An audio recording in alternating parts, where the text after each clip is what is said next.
HighBridge, a division of Recorded Books, presents The Wisdom of Frugality, Why Less is More, More or Less, by Emrys Westacott, read by Michael Healy. Introduction. For well over 2,000 years, frugality and simple living have been recommended and praised by people with a reputation for wisdom. Philosophers, prophets, saints, poets, culture critics, and just about anyone else with a claim to the title of sage seem generally to agree about this. Frugality and simplicity are praiseworthy, extravagance and luxury are suspect. This view is still widely promoted today.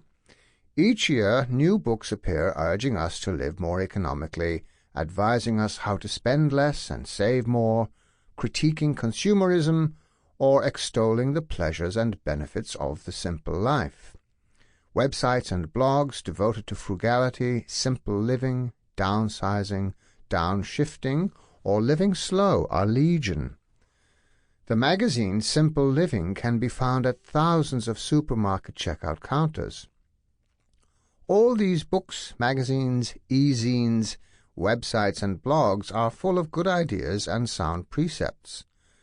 Some mainly offer advice regarding personal finance along with ingenious and useful money-saving tips. The advice is usually excellent, the tips vary in value. I learned from Amy DeCison's The Tightwad Gazette how to make a toilet brush holder out of an empty milk carton, and I have never bought a toilet brush holder since. On the other hand, her claim that one can mix real and fake maple syrup with no significant loss in quality failed a rudimentary family taste test. But while a few treat frugality as primarily a method for becoming rich, or at least for achieving financial independence, most are concerned with more than cutting coupons, balancing checkbooks, and making good use of overripe bananas. They are fundamentally about lifestyle choices and values, and although they are not works of philosophy, they are nonetheless connected to and even undergirded by a venerable philosophical tradition that in the West goes back at least as far as Socrates. This tradition constitutes a moral outlook, or perhaps more accurately, a family of overlapping moral perspectives that associates frugality and simplicity with virtue, wisdom, and happiness. Its representatives typically critique luxury, extravagance, materialism, consumerism, workaholism, competitiveness, and various other related features of the way many people live, and they offer alternative ideals connected to values such as moral purity, spiritual health, community, self-sufficiency, and the appreciation of nature. One could view the plethora of publications advocating frugal simplicity as evidence of a sea change regarding values and lifestyles that is currently underway, or at least beginning. But the fact that philosophers have been pushing the same message for millennia without it becoming the way of the world should give us pause. Many people pay lip service to the ideals of frugality and simplicity, but you still don't see many politicians trying to get elected on a platform of policies shaped by the principle that the good life is the simple life. On the contrary, politicians promise and governments strive to raise their society's levels of production and consumption. The value of continual economic growth is a given. The majority of individuals everywhere, judging by their behavior, and in spite of all the aforementioned literature, seem to associate happiness more with extravagance than with frugality.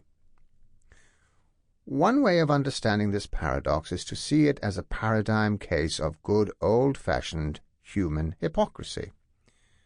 But that is too simple, and not just because many people live consistently thrifty or exuberantly extravagant, unhypocritical lives. The gap between what is preached and what is practiced, between the received wisdom we respect and the character of our culture, reflects a deeper tension between two competing conceptions of the good life, both of which are firmly grounded in our intellectual and cultural traditions. Events like the recession that began in 2008 heighten this tension and make us more aware of it. Hard times spur renewed interest in the theory and practice of thrift, while intensifying people's desire to see and enjoy a return to getting and spending. Most books and articles about frugality and simple living are polemical. Their aim is both to criticize materialistic beliefs, values, and practices, and to advocate an alternative way of thinking and being. Although I am decidedly sympathetic to the outlook they recommend, and my family can vouch for my being certifiably tightwaddish, this book is not a polemic. Listeners expecting a searing critique of consumerism will be disappointed. Although in places, particularly in the final 2 chapters, I defend some of the tenets of the philosophy of frugality against possible criticisms, the purpose of the work is not to tell the listener, "You must change your life." Rather, the book is a philosophical essay, an extended reflection on a set of questions relating to the notions of frugality and simplicity, a reflection that begins by referencing certain strains in the history of ideas in order to elucidate issues and to provide a springboard for discussing whether the wisdom of the past still holds today. The book began as a study of frugality, but I soon realized that it was hard to discuss frugality without also discussing the idea of simplicity or simple living. From ancient times to the present, the notions have very often been run together and discussed as an entire package of virtues and values. To a large extent, I do the same. For brevity's sake, I use labels like the frugal sages, the philosophy of frugality, or the frugal tradition, but in all such cases I am referring to the philosophical tradition that associates both frugality and simplicity with wisdom, virtue, and happiness. The question I began with seemed straightforward enough. Should frugality be considered a moral virtue? Almost every canonical philosopher with whose work I was familiar seemed to think that it should be. But why? These questions quickly led to a host of others. For instance, why have so many philosophers identified living well, the good life, with living simply? Why is simple living so often associated with wisdom? Should extravagance and indulgence in luxury be viewed as moral failings? If so, why? Is it foolish or morally reprehensible to be extravagant even if one has the means to be a spendthrift? Are there social arguments for or against frugal simplicity quite apart from its consequences for the individual? Is it possible that frugality, like chasteness or silent obedience in children, is an outmoded value, a trait that most people no longer consider an important moral virtue? Chapter 1 examines what is meant by the terms frugality and simplicity, identifying what I take to be their most important senses, and fleshing out the explication of these by using as illustrative examples specific figures from the philosophical tradition I am mining. After a preliminary discussion of the distinction between moral and prudential reasoning, Chapter 2 examines the main arguments that have been given for thinking that living simply promotes moral virtue. This is one of the main lines of argument advanced by the frugal sages.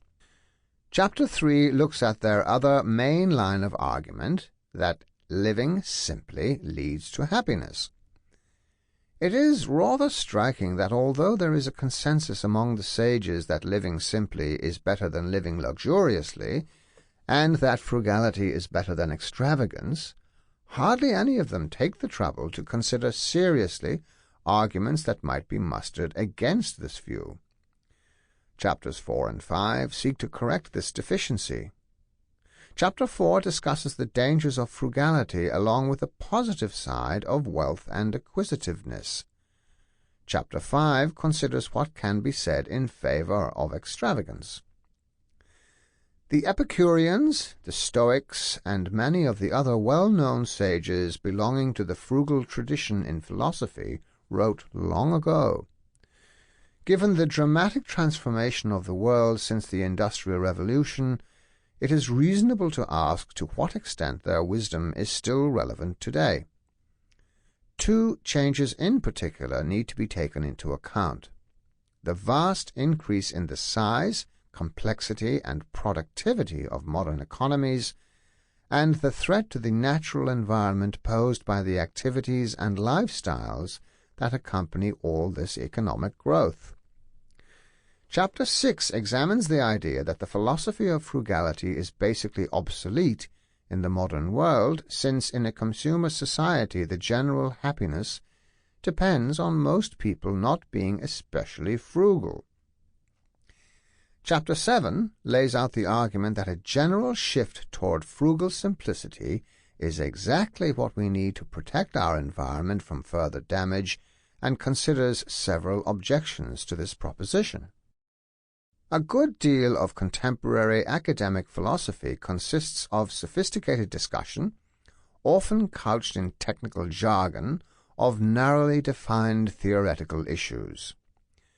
Papers at a recent meeting of the American Philosophical Association, with titles like Quantifier Variance and Ontological Deflationism, or Modally Plenitudinous Endurantism, are of this sort. Scholarship in the history of philosophy typically offers subtle interpretations of thinkers and texts, backed by impressive erudition, showing, perhaps, how Kant's moral philosophy does not, as some critics claim, inconsistently make use of utilitarian arguments, or uncovering ways in which Sartre's account of the other is indebted to Augustine's conception of God. It is not my concern here to criticize these ways of contributing to our understanding of philosophical issues, but philosophy has always been conceived more broadly than this. From the beginning, it has also included a general reflection on life, and this reflection does not have to be terribly complicated or use lots of specialized terminology. This is the sense in which figures like Seneca, Marcus Aurelius, More, Montaigne, Rousseau, Voltaire, Johnson, Emerson, or Thoreau can legitimately be called philosophers. Many of these are not much studied in Anglophone philosophy departments these days.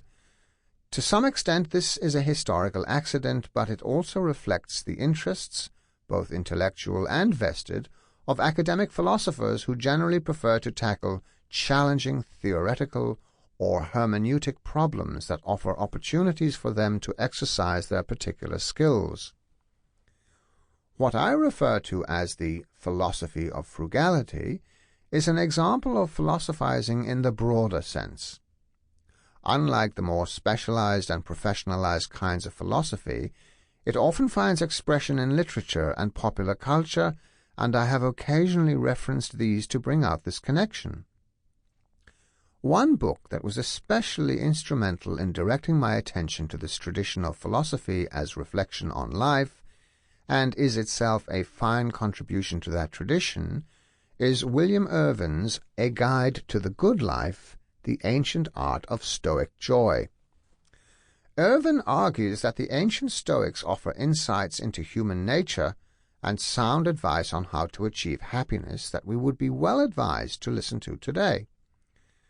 I agreed with much of what I read in Irwin's book, but found myself wondering why, in spite of its seeming cogency, a mass revival of Stoicism is unlikely. This led me to try to set out and appreciate some of the plausible arguments that can be made in favor of the quite different outlook on life that prevails today. Again, the book is not a polemic. My general outlook is sympathetic to those who advocate frugal simplicity, but I do not think all the good arguments are on one side of the ledger. I have tried to do justice to some of the objections that might be levelled against the philosophy of frugality, and on some questions my final position is to come down firmly on both sides of the fence.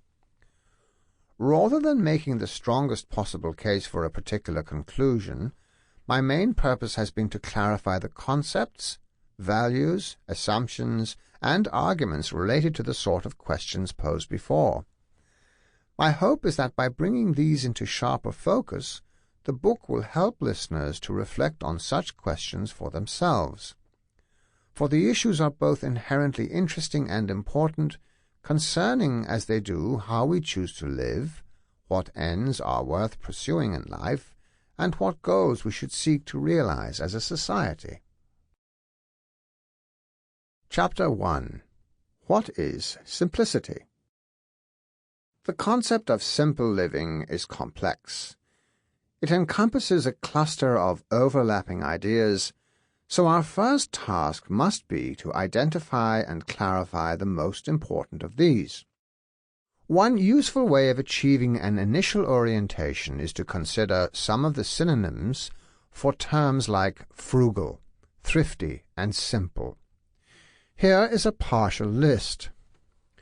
Mean, miserly, close-fisted, cheese-paring, stingy, ungenerous, illiberal, parsimonious, penny-pinching, ascetic, self-denying, abstemious, austere, severe, Spartan, puritanical, unpampered, poor, hardy, unadorned, undecorated, modest, serious, simple, prosaic, stodgy, plain, homespun, dry, measured, careful, sparing, prudent, provident, scrimping, skimping, frugal, thrifty, economical, temperate, moderate,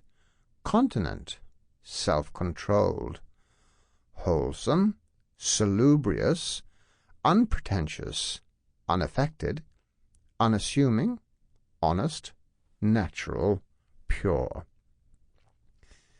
The attentive listener will notice that these words have been strategically arranged to bring out the fact that the terms form a spectrum of implicit or associated value judgments from mean and miserly, bad, to pure and natural, good.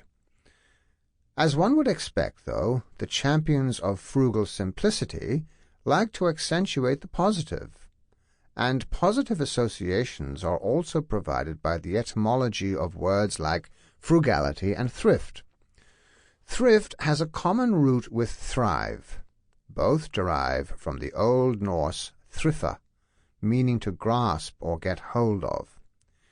In Chaucer's Middle English of the late 14th century, thrifty meant thriving, prosperous, fortunate, respectable.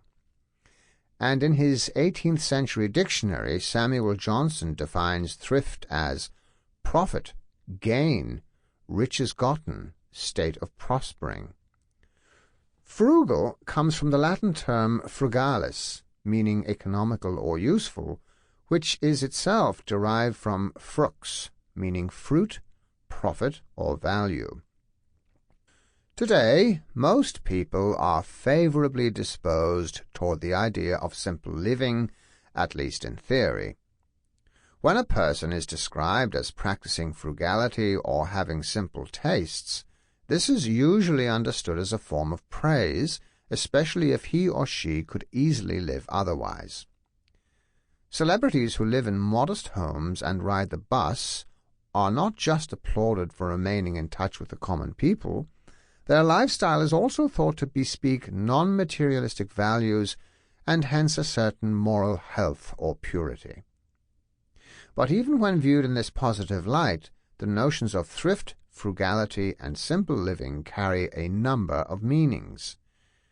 Here we will consider the most important of these, in some cases fleshing out the idea by identifying exemplary figures who serve to represent and articulate the senses of frugality or simplicity in question. Making use of particular sages in this way should also lend a little colour to the idea of a long-standing tradition of philosophical reflection on the nature and virtues of simple living. Economic prudence. This is probably the most familiar and uncomplicated sense of thrift. It finds expression in many well-worn adages. Waste not, want not. A penny saved is a penny earned. Wilful waste makes woeful want. Take care of the pennies, and the pounds will take care of themselves. One frugal sage particularly associated with this idea of fiscal prudence is Benjamin Franklin. Franklin was the archetypical self-made man. At 17 he arrived in Philadelphia a penniless fugitive, having left without permission an apprenticeship at his brother's printing house in Boston. By the age of 40 he was a best-selling author and comfortably off. When he died at 84 he was celebrated as one of the greatest men of his time for his achievements as an entrepreneur, writer, politician, diplomat, scientist, inventor, and philanthropist. An interesting and rather endearing section of his autobiography is his account of how he sought to cultivate within himself 13 specific virtues. The fifth in his list of virtues was frugality, which he defined for himself in this way: make no expense but to do good to others or yourself, i.e., waste nothing. Although Franklin was surprised by and lamented his failure to perfect within himself many of the qualities on the list, frugality seems to have been one that gave him little trouble. One reason for this, according to his own account, was that his wife Deborah was as much disposed to industry and frugality as myself. We kept no idle servants, our table was plain and simple, our furniture of the cheapest. For instance, my breakfast was for a long time bread and milk, no tea, and I ate it out of a 2-penny earthen porringer with a pewter spoon. Franklin amusingly goes on to note how luxury will enter families in spite of principle. In his case, Deborah one day served him breakfast with fine tableware that she had bought simply because she thought her husband deserved a silver spoon and china bowl as well as any of his neighbors. But by then, and for the rest of his life, he could easily afford such luxuries, a circumstance he repeatedly ascribes to his early habits of frugality and industry. Franklin's essay, The Way to Wealth, contains many of his best-known maxims on frugality, most advising us to live within our means and to beware of waste and luxuries. For example, a fat kitchen makes a lean will. Who dainties love shall beggars prove. Fools make feasts, and wise men eat them. Fond pride of dress is sure a very curse. Ere fancy you consult, consult your purse. Get what you can, and what you get, hold. 'Tis the stone that will turn all your lead into gold. Franklin is especially concerned to warn against the dangers of debt, since he that goes a-borrowing goes a-sorrowing.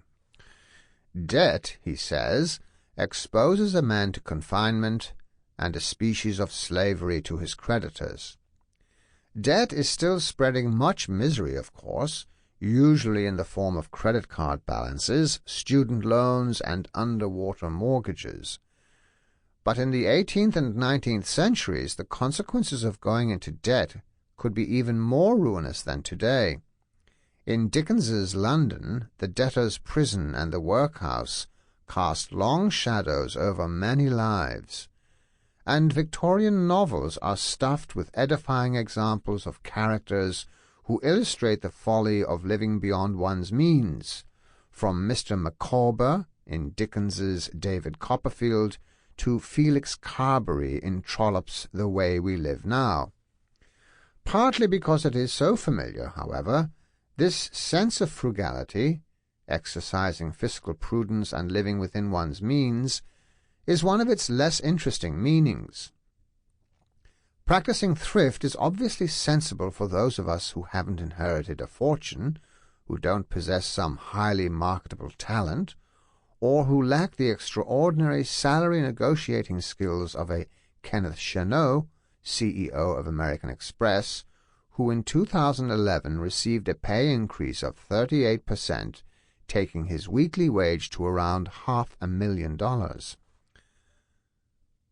There can, of course, be circumstances where going into debt temporarily makes sense. For instance, to buy a house, pay for education, take advantage of a business opportunity, or deal with a pressing hardship such as an eviction or a medical emergency. But for most of us, most of the time, Ben Franklin's advice is clearly sound. Beware of little expenses, he says. A small leak will sink a great ship, and who would disagree? Well, there is always Oscar Wilde, according to whom the only thing that can console one for being poor is extravagance, and who, according to one account, lived and died true to his philosophy. Impoverished, and on his deathbed in a seedy hotel in Paris, Oscar supposedly raised a glass of champagne and declared, "I die as I have lived, beyond my means." But few aspire to that sort of end. My main concern in this chapter and throughout is not primarily with frugality understood as Franklinesque fiscal prudence. That notion is relatively uncomplicated, and the reasons for practicing it are fairly obvious. Rather more interesting are some of the other meanings attached to the notion of simple living as championed by the philosophers of frugality. Living cheaply. Living cheaply means adopting a lifestyle that requires relatively little money and uses relatively few resources. One point on which most frugal sages are agreed is that such a lifestyle is not difficult to achieve, since the necessities of life are few and easily obtained. What are these bare necessities? Strictly speaking, they consist of nothing more than food and drink adequate for survival, and protection from the elements in the form of basic clothing and shelter. But one might also throw in a few tools and implements to be used in the securing of these necessities, along with some companions in deference to Epicurus's claim that friendship is indispensable to human happiness. Many of us like to believe we live cheaply, or at least that we know how to. Even people with 3-car garages, summer homes, and sailboats enjoy telling stories of how earlier in life they lived in a shoebox and got by on oatmeal and the smell of an oily rag. But before we get too smug, we should perhaps recall and compare ourselves with Diogenes of Sinope, beside whom Ben and Deborah Franklin looked like a pair of decadents wallowing in luxury.